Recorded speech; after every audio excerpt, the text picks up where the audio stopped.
പനിയൊക്കെ വന്നാൽ കഴിക്കാൻ വേണ്ടിയിട്ടുള്ള ഒരു അടിപൊളി കഷായം എങ്ങനെ ഉണ്ടാക്കുക പറഞ്ഞിട്ട്. അതിന് ആദ്യമായിട്ട് നമുക്ക് കാട്ടുതുളസിയുടെ വേരാട്ടോ വേണ്ടത്. ഇപ്പോൾ കാട്ടുതുളസി ഇവിടെ ഉണ്ട്, ഞാൻ അതിൻ്റെ വേര് പറിക്കാൻ വന്നതാണ്. ഇതിവിടെ തനിയെ മുളച്ച് വന്നതാണ് കേട്ടോ.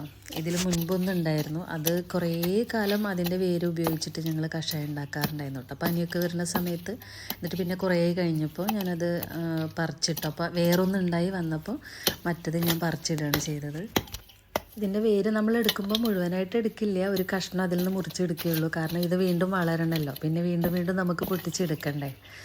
അപ്പോൾ മുഴുവനായിട്ട് എടുക്കില്ല, നമ്മളൊരു കഷ്ണം സൈഡിൽ കൂടെ പോയതൊക്കെ നോക്കിയിട്ട് അങ്ങനെയാണ് എടുക്കുക. ഇത് നന്നായിട്ട് കഴുകി വൃത്തിയാക്കിയിട്ടുണ്ട്. ഇനി ഇത് നമുക്ക് ചതച്ചെടുക്കാം.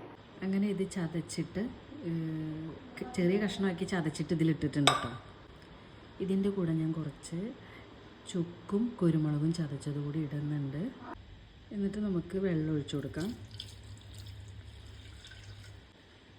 2 വലിയ ഗ്ലാസ് വെള്ളമായിട്ട് ഒഴിച്ചിരിക്കുന്നത്. ഇനി നന്നായിട്ട് തിളപ്പിച്ചെടുക്കാം. അപ്പോൾ നമ്മൾ കഷായം നന്നായി തിളച്ച് വറ്റി വന്നിട്ടുണ്ട് കേട്ടോ. ഇനി ഇത് ഓഫ് ചെയ്യാം.